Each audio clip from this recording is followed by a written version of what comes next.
बिस्मिल्लाहिर्रहमानिर्रहीम। आई महमूद नियाज़ी। अस्सलाम वालेकुम वरहमतुल्लाहि वबरकातुहू। आज के वीलॉग में डिस्कस करेंगे एक यूनिवर्सल ट्रुथ, एक कायनाती हकीकत कि अगर आप अपने मुल्क की आवाम को बेइज्जत करेंगे तो दुनिया में आपकी इज्जत होगी। ये बाबा जी का एक कौल आपके सामने रखना है। उसके बाद सुप्रीम कोर्ट में आज एक कब्रिस्तान का इफ्तिताह हुआ। सुप्रीम कोर्ट में कब्रिस्तान बना दिया गया, उसके बारे में बताऊंगा। और जस्टिस याया आफरीदी, एक जो है वो फिलोसफर ने कहा था कि झूठ फैलाने से बेहतर है कि मायूसी फैलाई जाए। तो मुझे जस्टिस याया आफरीदी से किसी जो है वो अच्छाई की या टके की उम्मीद नहीं है, ये भी आपके सामने रखूंगा। फिर अपने ठेकेदार को 12 करोड़ रुपए किसने नवाजे, किसने अदा किए, और एंड पे लीडर इमरान खान या नवाज शरीफ। क्योंकि मैंने इससे पहले वाले वीलॉग में आपको बताया कि नवाज शरीफ उस वक्त तक पाकिस्तान नहीं आए जब तक कि कादी फायद ईसा चीफ जस्टिस नहीं बन गए। और उसकी वजह क्या थी? उसकी वजह वो कारस्तानियत थी, वो काले करतूत थे नवाज शरीफ के, जो नवाज शरीफ के सामने थे। उधर नैब अदालतों में केस चल रहे थे, उधर पनामा के केसेस थे। तो उनको पता था, पहले से डील थी, लंदन प्लान का हिस्सा था कि कादी फायज ईसा नवाज शरीफ की उम्र भर की जो नाअहली है वो भी ख़त्म करेगा, पीटीआई को तबाह करेगा, पीटीआई का निशान छीनेगा, इमरान खान को जेल में डालेगा। ये सारा कुछ पहले से तय करके नवाज शरीफ वापस आए।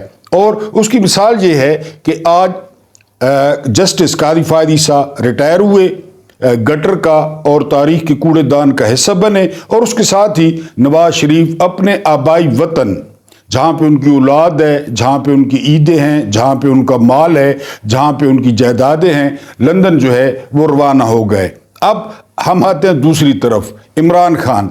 इमरान खान जो है, इमरान खान को तोड़ते तोड़ते वो निज़ाम हाँप रहा है, वो निज़ाम जो है वो थक रहा है, उस निज़ाम की सांसें उखड़ रही हैं। लेकिन इमरान खान ने आने वाले तमाम सियासी लीडरों के लिए मुश्किल पैदा कर दी है।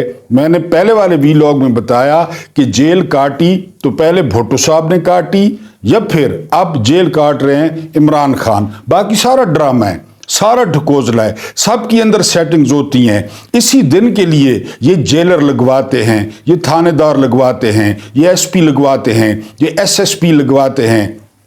आईजी पंजाब अब्बास खान अपनी किताब में लिखते हैं कि शरीफ खानदान ने 26,000 क्रिमिनल रिकॉर्ड रखने वालों को पुलिस में भर्ती कराया। ये अब्बास खान की किताब है, आईजी पंजाब की। साहब का आप किताब पढ़ सकते हैं। तो बहरहाल इमरान खान की जो जेल है या इमरान खान की लीडरशिप है, आप इमरान खान को छोड़ें, ये पूरा खानदान मिलकर जो है वो बुशरा बीबी की जेल का मुकाबला कर ले। ये सारा खानदान जो है मिलकर वो इमरान खान के भांजे हसन न्यादी की जेल की जो है ना वो जेल कर ले, या वहाँ से जो है ना उस तरह जेल काट ले। ये बर्गर कहते थे ना इमरान खान को और इमरान खान के सपोर्टर्स को। इमरान खान के सपोर्टर्स इनसे बड़े लीडर साबित हुए हैं और उन्होंने जेलें काटी हैं और जेलें काट रहे हैं। यास्मीन राशिद कौन है? मियां अब्दुल रशीद कौन है? उमर सरफराज चीमा, वो सुना है कि इतने बीमार हैं, इतने बीमार हैं कि बयान नहीं किया जा सकता। तो बहरहाल लीडर जो है वो अपने आप को अगर मनवाया है तो इमरान खान ने। और फिर ये कौम जितनी भी सुस्त हो, जितनी भी काहिल हो, जितनी भी घरों से न निकले, बहरहाल दलेर लोगों की कदर करती है। टीपू सुल्तान को आज तक हम सलाम करते हैं। इसी तरह इमरान खान जो है वो लीडर होने की वजह से लोगों के दिलों में रहते हैं, लोग उनसे मोहब्बत करते हैं कि हमारा लीडर डट के खड़ा है, वो किसी के आगे सरेंडर नहीं कर रहा, वो टूट नहीं रहा। और नवाज शरीफ आप जानते हैं, सुरूर पैलेस निकाल लें, जद्दा वाला 50 रुपए वाला स्टाम्प निकाल लें, लंदन भागरन निकाल लें, कुत्ते का खून दिखाकर प्लेटलेट्स दिखा लें। तो इस वक्त अगर कोई जो है वो लीडर है कौम का और लोगों का तो वो इमरान खान है। और इन लोगों का जो है वो मुकाबला नहीं है, क्योंकि ये डीलर हैं, ये लीडर नहीं है। ये ले दे करते हैं, ले दे में बहुत कुछ आ जाता है, बहुत कुछ। ये ले दे के मामला जो है वो सेटल करा लेते हैं। मुबैना तौर पे ये जिस शख्स से आज हमारी जान छूटी है, जिसका नाम कादी फायज ईसा है या था, उसका ठेकेदार एक घर बना रहा है اور اس ٹھیکیدار کو قاضی فائز عیسیٰ نے 12 کروڑ کا جو ہے وہ ٹھیکہ دیا سپریم کورٹ میں. ظاہر ہے آپ کے اور میرے پیسے ہیں, جیب سے تو پیسے نہیں دیے. اب یہ وہ شخص ہے, یعنی یہ کتنا دوغلا, کتنا جھوٹا اور کتنا منافق شخص تھا کہ اس نے کہا جی کہ میں عشائیہ نہیں لیتا کیونکہ اس پہ 20 لاکھ روپے خرچ ہوں گے. پھر زورانہ لے لیا, زورانہ پہ کم خرچ ہوں گے. آپ کو اور میرا زورانہ تو نہیں تھا نا کہ ایک سپر والا جو ہے نا وہ ہاف رول بسکٹ کا اور 2 چائے کے کپ, یہ تو ان کا بڑے لوگوں کا جو ہے نا وہ بڑے حرام خوروں کا زورانہ تھا, جس میں جھوٹے وکیل, چغل خور وکیل, ٹوٹ وکیل وہ بھی تھے اور یہ ججز بھی تھے, امین الدین خان اور قاضی فائز عیسیٰ جیسے. تو زورانہ لے لیا. بیان یہ کیا جا رہا ہے کہ جو سپریم کورٹ میں مونومنٹ بنا ہے وہ جو ٹھیکیدار ہے وہ قاضی فائز عیسیٰ کا گھر بنا رہا ہے. اس ٹھیکیدار کو 12 کروڑ کا ٹھیکہ جو ہے وہ قاضی فائز عیسیٰ نے دیا اس مونومنٹ کا. اور آپ چلے جائیں, اب سپریم کورٹ میں کبھی آپ کو خدا موقع دے, میرا تو ہر ہفتے چکر لگتا ہے کہ آپ وہاں پہ کھڑے ہو کر وہ جو قبریں بنائی گئی ہیں, اسد طور صاحب نے دکھائی بھی ہیں کہ کس جگہ پہ 15 کروڑ روپے 12 کروڑ روپیہ لگا ہے, کس جگہ پہ. وہاں پہ لکھا ہوا ہے جی کہ جو ہے نا وہ بولنے کی آزادی ہے اور پارٹی بنانے کی آزادی ہے اور جو ہے نا وہ جان اور مال کی آزادی ہے. تو یہ تو ہے بھی نہیں. ویسے بھی جس کو میں نے وہ قبرستان, اسد طور نے پہلے اس کو نام دیا تھا کیونکہ وہاں قبریں ٹائپ بنی ہوئی ہے, قاضی نے اسے مونومنٹ قرار دیا لیکن وہ ہے قبرستان, اور قبرستان ہے انسانی حقوق کا, اور وہاں پہ انسانی حقوق دفنائے قاضی فائز عیسیٰ نے. پہلی بات یہ کہ اس ٹھیکیدار کو 12 کروڑ کا ٹھیکہ دیا گیا, اور میں نے آپ کو کہا ہے کہ کبھی آپ سپریم کورٹ جائیں یا اس کی ویڈیو دیکھ لیں تو آپ نے گیس کرنا ہے کہ کہاں پہ 12 کروڑ لگا ہوگا. وہ جو قبریں بنی ہیں یا مینار بنا دی ہیں, اس کے علاوہ جو ٹھیکہ دیا ہے میں نے آپ کو بتا دیا. اور اصل میں وہ مونومنٹ نہیں ہے, وہ ہے بنیادی انسانی حقوق کا قبرستان, جس کا قتل عام جو ہے قاضی فائز عیسیٰ نے اپنے ہم خیال ججوں کے ساتھ مل کر کیا. یعنی جس میں پوری قوم کا جو ہے وہ 8 فروری کا الیکشن شامل تھا, وہ قاضی فائز عیسیٰ نے چوری کروایا سہولت کاروں کے ساتھ مل کر. قاضی فائز عیسیٰ نے رات کو تقریباً 12 بجے پی ٹی آئی سے جو ہے وہ بلہ چھینا.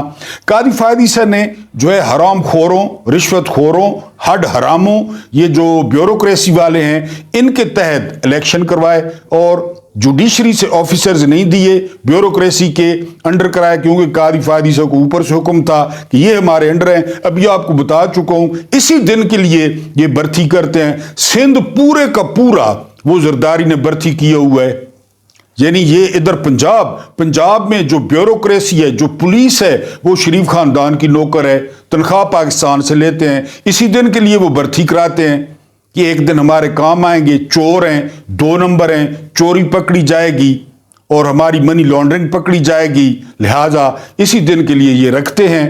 تو بہرحال وہ قبرستان جو ہے اس پہ 12 کروڑ روپیہ قاضی فائز عیسیٰ نے پھونک دیا ہے. اس کا آج افتتاح بھی کیا ہے, اور افتتاح پہ ان کی جو حالت کی ہے صحافیوں نے, یہ قاضی فائز عیسیٰ کو کافی عرصے تک یاد رہے گی. اس کے علاوہ ایک کورٹ رپورٹر نے رپورٹ کیا ہے کہ قاضی فائز عیسیٰ کا منہ اس طرح لگ رہا تھا کہ جس طرح کوئی ٹشو کو استعمال کر کے پھینک دے, لیکن پھر کوئی بندہ آئے اور اس استعمال شدہ ٹشو پیپر کو پھر استعمال کر لے اور پھر پھینکے, تو اس وقت جو ٹشو کی حالت ہوگی دوبارہ استعمال کرنے کے بعد وہ شکل تھی قاضی فائز عیسیٰ کی. کیونکہ قاضی فائز عیسیٰ سے بہت ساری جو ہے نا وہ خفیہ اور ظاہری جو ہے نا جگہیں صاف کی گئیں, اور اس کے بعد قاضی کو جو ہے وہ روڈ پہ پھینک دیا گیا. نون لیگ نے ہاتھ کیا, پیپلز پارٹی نے ہاتھ کیا, اس کے علاوہ MQM نے ہاتھ کیا. اور یہی بات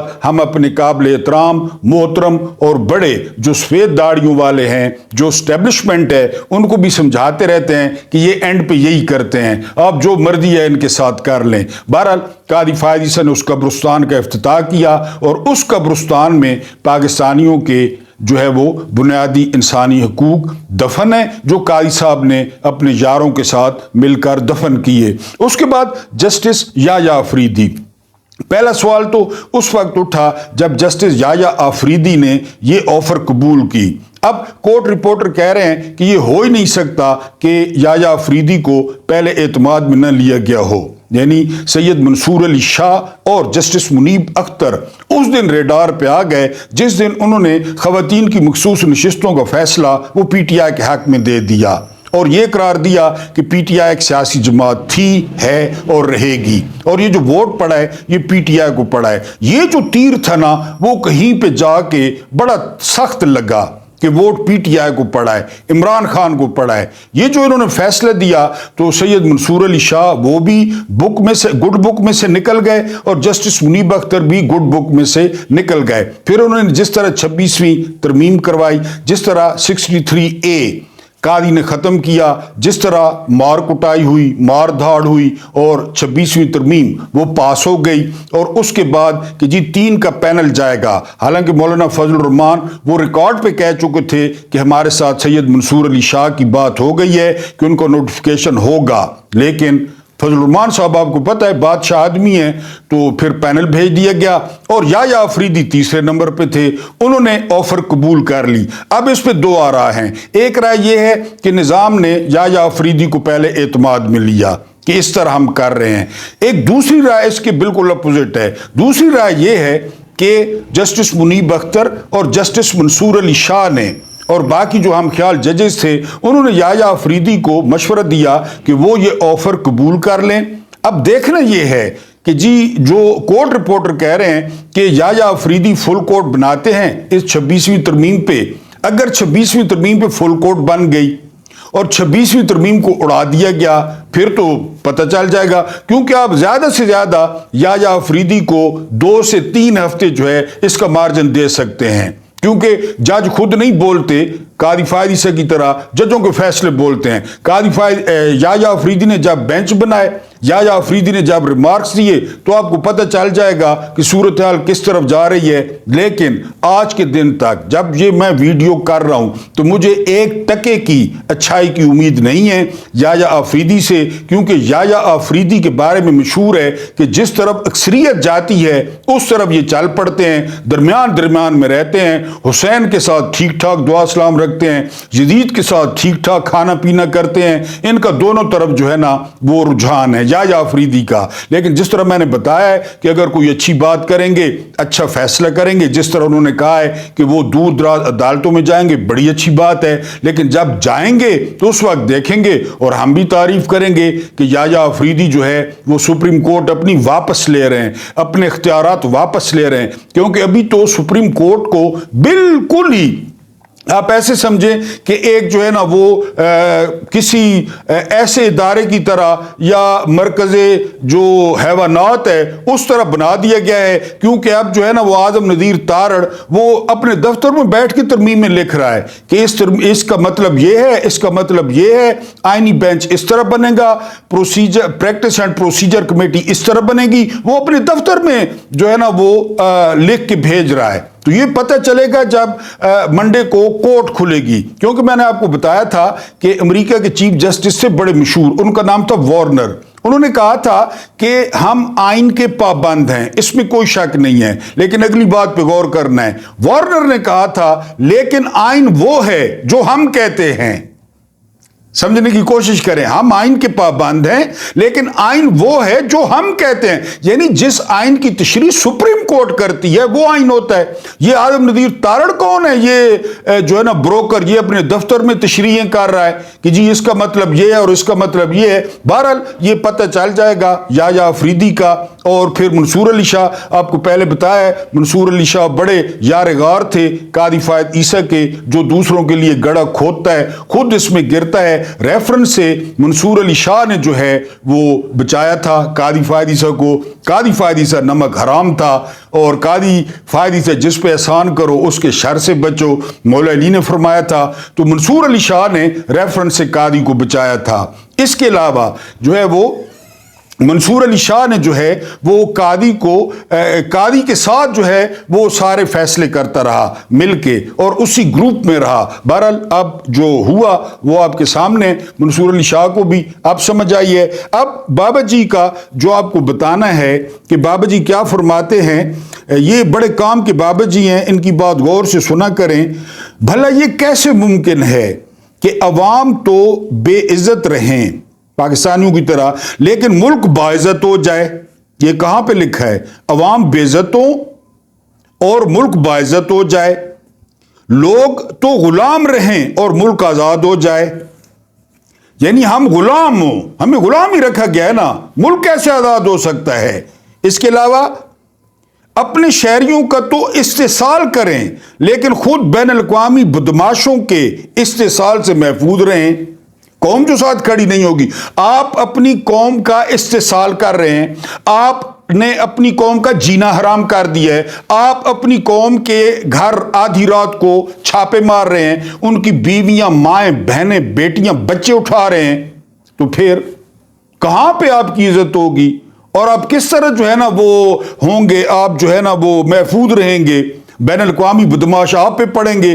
بین الاقوامی بدماشوں کو پتہ ہے کہ عوام ان کے پیچھے نہیں کھڑی, یہ عوام کے ساتھ ظلم و ستم کر رہے ہیں. اور آخری بات, جن نام نہاد ملکوں کے عوام کمزور ہوں وہ ملک کبھی مضبوط نہیں ہو سکتے. یہی بات ہم سمجھانے کی کوشش کرتے ہیں کہ آپ عوام کو کمزور نہیں کر رہے, آپ اپنے آپ کو کمزور کر رہے ہیں. میں نے آپ کو بتایا تھا نا کہ 1965 میں لوگ گوئے تھاپیاں لے کر, وہ گوبر کی بنتی ہیں, وہ چھتوں پہ چڑھ گئے تھے کہ ہم انڈیا کے جہادوں کو گرائیں گے, گوئے لے کر, پتھر لے کر. عمران خان کہتے ہیں میں کزن کے ساتھ 12 بور بندوق لے کر چھت پہ چڑھ گیا تھا. عوام ساتھ کھڑی تھی, عوام ساتھ کھڑی ہوتی ہے. لیکن جب عوام کو آپ کمزور کر دیں گے, جب عوام کو آپ جو ہے وہ مخالف کر دیں گے, جب عوام اتنی کمزور ہو جائے گی تو ملک کیسے مضبوط ہوگا؟ اللہ پاک آپ کو آسانیاں عطا فرمائے, آسانیاں بانٹنے کی توفیق عطا فرمائے. میرا کریم رب آپ کے اور میرے مرحومین کی مغفرت فرمائے, ان کے ساتھ عدل کا نہیں رحم کا اور احسان کا معاملہ فرمائے. اور آخری پیغام یہ ہے کہ ہمیں پیار چاہیے اور کچھ پیسے بھی. اس کا مطلب یہ ہے کہ تھوڑا چینل کو پروموٹ کر دیا کریں. مجھے برداشت کرنے کا بہت بہت شکریہ.